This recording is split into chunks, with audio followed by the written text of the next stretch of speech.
Hello, I'm Matt Galloway, and this is the Current Podcast. He can't have it! He can't have it! Trump can't have it! Trump can't have it! Free D.C.! Free D.C.! Free D.C.! Protesters outside the White House after U.S. President Donald Trump put the Washington, D.C. police under federal power, saying crime in the Capitol was out of control.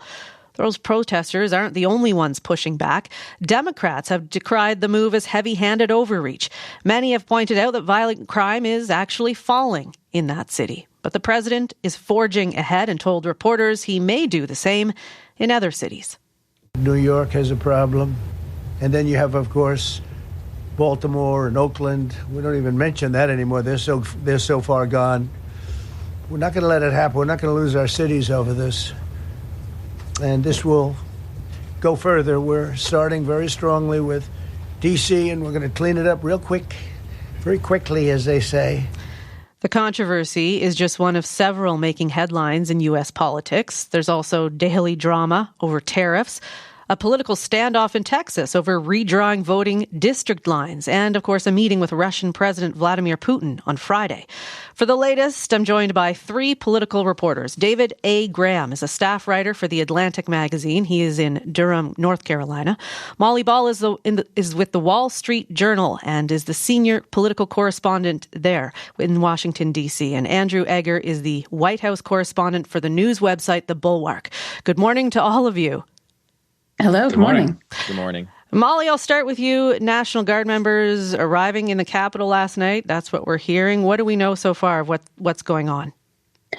Well, the administration has reported that 800 National Guard members arrived on the streets of D.C. Last night and made 23 arrests overnight for a variety of crimes. I think we're all sort of waiting to see how this unfolds and what they're going to actually do, and also what comes next with the federalization of the police force. We've seen the D.C. mayor, Muriel Bowser, who had tried to strike a sort of cooperative or conciliatory tone with the administration, basically taking the stance that this is not something she has the power to change, so she's going to try to make the best of it. Andrew, why we heard a little bit about Trump's rationale for doing this, but just walk us through exactly why he's doing this now, the National Guard walking the streets in D.C. Well, it's interesting because I think part of the uncertainty that Molly's talking about is that we don't actually know how much this is going to correspond with the kind of rationale that Trump laid out the other day at the White House. Because when the president speaks about this, he talks in unbelievably sort of grandiose terms about violence spiraling out of control, about D.C. being less safe than Baghdad, about the need to sort of unleash police officers and let them be more violent and use more force with potential lawbreakers, because he says that's sort of the only language they understand is force. So you get this kind of tone coming from the president, and yet I think what we're all waiting to see is how much the rollout resembles that tone and how much the rollout resembles just sort of what we saw last night, which is okay. Maybe there's a new chain of command here. Maybe there's some new procedures. Certainly, there's new things in the form of federal troops and federal law enforcement sort of walking the streets on these presence patrols. But it's not yet clear what the sort of policies are going to look like in terms of whether any of those are going to be implemented and how much this will actually resemble the very lurid vision that the president laid out when he spoke about it the other day. David, this has already kind of played out in L.A., has it not? That's right. We saw the California National Guard federalized, sent to L.A. We also saw Marines sent out. And, what that looked like in principle or in practice was you saw some National Guard on the streets, but most of the Marines didn't have a lot to do, and they were quietly sent home. That was a little bit of a different situation. They were there sort of ostensibly to protect ICE while it was doing immigration operations. And in D.C., there isn't something specific like that. It's a more generalized situation. But we do have a little bit of precedent for Trump wanting to send troops into big cities. Yeah. And do you think, David, he'll go to other cities? He's made the vow that he's going to. The way Trump works is he tends to send up some trial balloons, and I would look at D.C. as one of those. He has more legal authority to act in D.C. because the D.C. National Guard is under his control rather than under the control of some governor, as it is in other states. It's an unusual jurisdiction. But I do think if it is politically successful, if it is successful as a policy, we'll see Trump try to do that in other places. The reaction, Molly, tell me a little bit more about the protests that have been going on already. Yeah, well, you heard some sound from some of the street protests and demonstrations. This is not, Washington, D.C. is not a place where Donald Trump is very popular. In fact, he got less than 7% of the vote in the presidential election last November. So this is politically not favorable terrain for Trump. The reaction from Democrats has been very mixed. They, I think, are a little bit confused about how to approach this issue. You have some Democrats arguing that the problem that Trump is describing is overblown, pointing to these statistics about crime coming down. Other Democrats have learned from the experience of the last few years that voters don't like being told that the dangers that they perceive essentially aren't real. And so they've tried to say, well, crime is a problem, but this is not the right approach to it. Others have accused Trump of basically staging a stunt to distract from other controversies that his administration has been embroiled in, particularly the Jeffrey Epstein files or the sort of negative indicators related to the economy. And then lastly, many Democrats have decried this as an authoritarian overreach, talking about this in combination with things like what he did in Los Angeles and making the case that this is all about instituting an authoritarian crackdown on the streets of major American cities and crushing dissent. Mm-hmm. You mentioned the Epstein files. Andrew, where are we with that now? Is the public still interested in learning more? Well, this is sort of the pattern that you see with a lot of these Trump stories, which is that things get sort of pushed out of the public consciousness just by new things arriving on the scene, right? We still have a lot of outstanding questions about the Trump administration's handling of those files. We did get some new headlines this week in terms of a judge in Florida declining to release new grand jury information that the White House had requested they release. The White House had said maybe there'd be some big new revelations in there. The judge said there weren't. So it's not like we're not getting new developments in this story, but I mean, as sort of evidenced by this program, right? I mean, there's only so much time in the day to talk about this stuff, and Trump is as good as he is at anything, good at sort of changing the subject and reorienting the national conversation to terms that he feels are more favorable to him, to his home field advantage. David, how are people, Trump supporters, how are they managing this conversation? Because they had said day one, we're going to learn more about the Epstein files, and how are they twisting that argument now to justify Trump's move on this? Well, I think there's a lot of uncomfortable squirming, and you see some splintering, I think, among Trump supporters. There are people who really believe that there is something very important hidden in the Epstein files, whatever that might be, and they want to see them. There are people who see this as mostly a political bludgeon against Trump, and their impulse is to defend him. And so they're happy to turn the subject to something else, like crime in D.C. And there are a lot of people who I think are kind of waiting to see where it goes and sitting it out. And it's been a very long stretch that this has dominated the headlines. Really about as long as I can remember anything staying the main story in politics during Trump's time as president in both terms. So there's been a long period of waiting and squirming, I think, during that.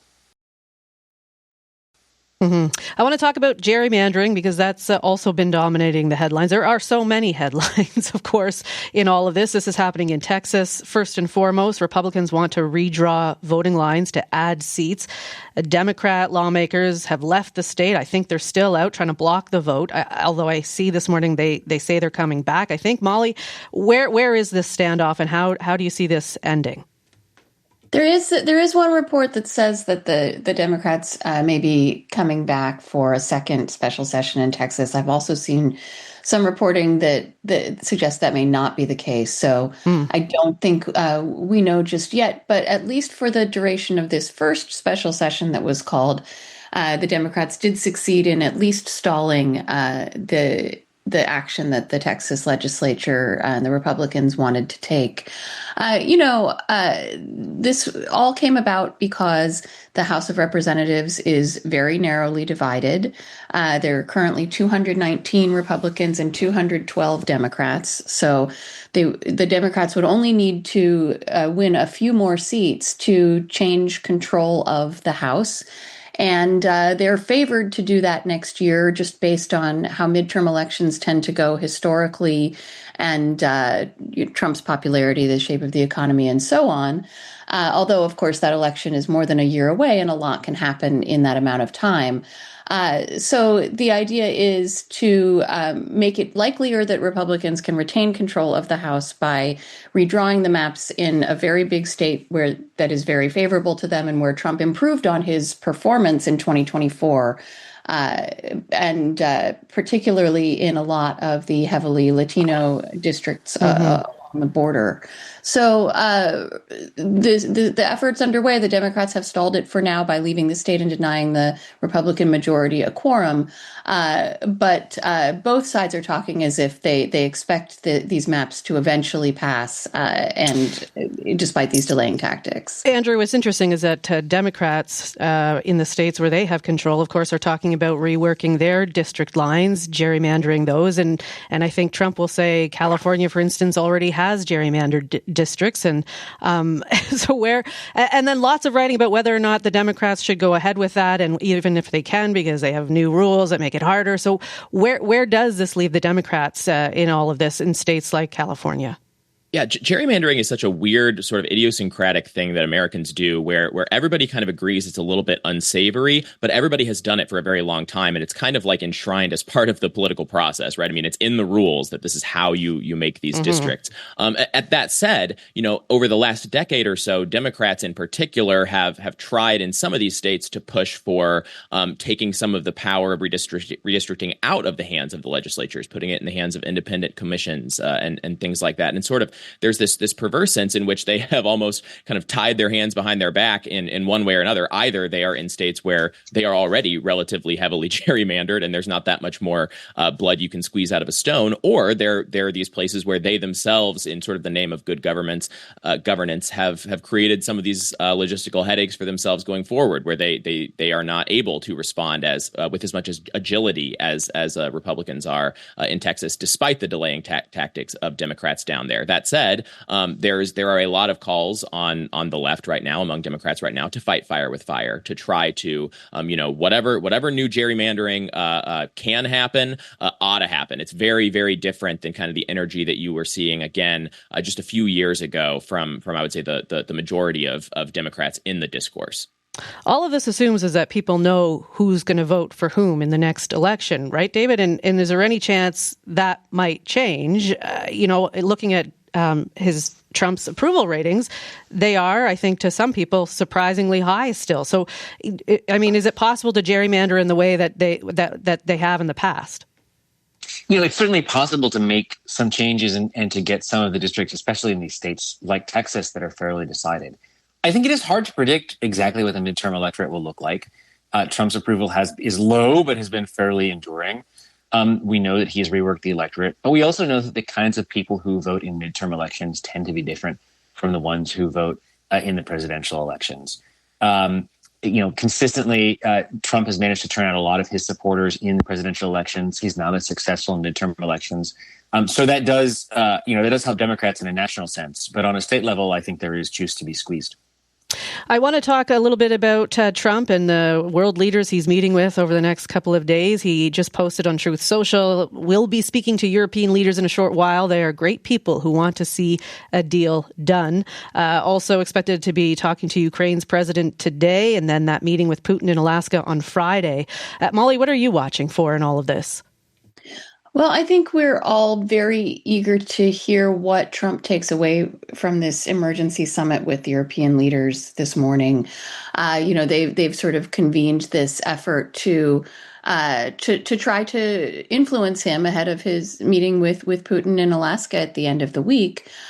Because there is a sense that he has sort of blown hot and cold on this issue, and that while he hasn't given away the store to Putin as some feared, he has certainly given mixed signals and subjected Vladimir Zelensky to that spectacle in the Oval Office earlier this year, and before shifting and seeming more harsh on Putin in recent months. So.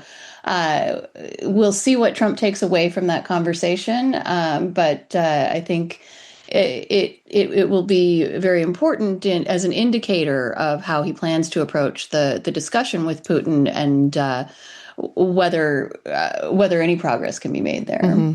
David, this meeting with Putin, of course, is happening without Ukraine's president. And when they're talking land swapping and deals, people are wondering how that conversation can go ahead. What is your take on what is expected to be achieved on Friday?